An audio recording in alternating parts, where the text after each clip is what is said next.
I want to share with you this lovely, clean, modernist mesh pattern. Reminds me of the work of Mies van der Rohe. Very clean and symmetrical.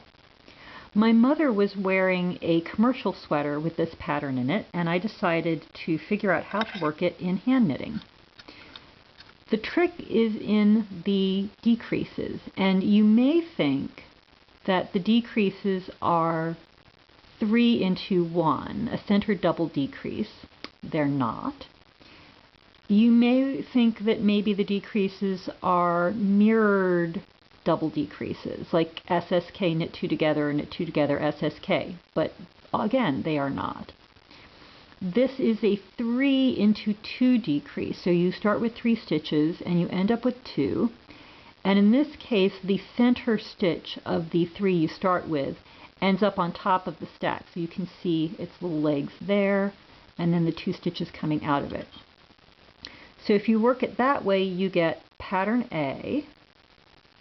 You can work the same decrease, but now the center stitch is on the bottom of the stack, and it's a little more textured.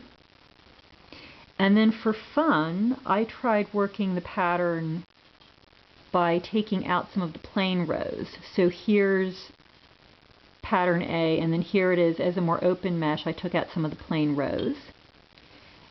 And I also did the same thing with pattern B.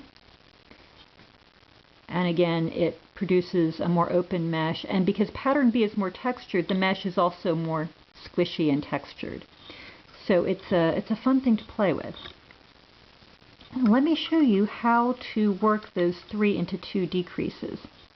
What you are doing is you are essentially working mirrored double decreases, but you're working them over 3 stitches instead of 4 stitches. So the center stitch will be involved in both decreases. For nomenclature's sake, I'm going to refer to stitches 1, 2, and 3, or I will refer to them as the right stitch, the center stitch, and the left stitch. So we're going to start with the decrease you need for pattern A, for version A of this. And that is going to be a knit 2 together followed by an SSK. So I start off with a knit 2 together, knitting stitches 1 and 2 together the way you would for any knit 2 together. I let stitch number 1, the rightmost stitch, fall off the needle, but I don't let stitch number 2, the center stitch, get away. I still need this stitch. Now I need to set up an SSK with stitch number 3, the left stitch. So I insert the right needle tip front to back into that stitch and slide it off. So I've turned it to face to the right or to face east, which is what I need for an SSK. And then I do the same thing with stitch number 3. I insert the right needle tip as if to knit and then slip it. So now I've set up my SSK. I put both stitches back on the left-hand needle, and I knit them together through the back of the loop as I would for any SSK I might do. And I pop them both off the needle, and as you can see, I started with 3 stitches and now I have 2 stitches. Because this is a mesh pattern, I would then throw a yarn over and I would go on to the next 3 into 2 decrease. And in this case, I'm going to show you version B, where the center stitch ends up on the bottom. So this time, instead of working knit 2 together followed by SSK, I work SSK followed by knit 2 together. And here's what that looks like.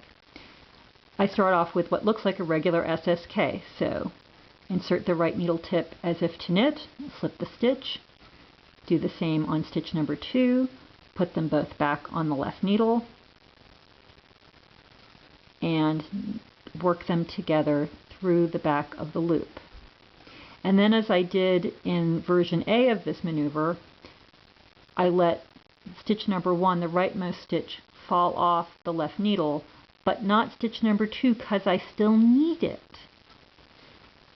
Now the trick here is I need to work a knit 2 together, but this center stitch, stitch number 2, is turned facing to the right. It's facing east because I used it in an SSK, and I need to turn it back.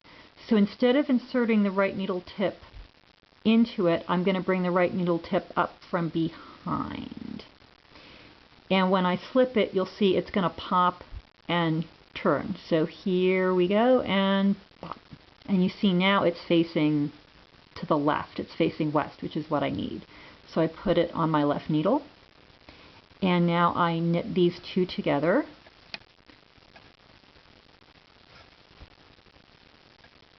And there we go. I had 3 stitches and now I have 2, but this time the center stitch is in the bottom of the stack rather than on the top of the stack. So that's how you work those interesting 3×2 decreases in order to create the mesh pattern. I like to think there are other applications for this technique. I'm not sure what they are, so please leave a comment if you come up with one. And in the meantime, enjoy working these really beautiful mesh patterns.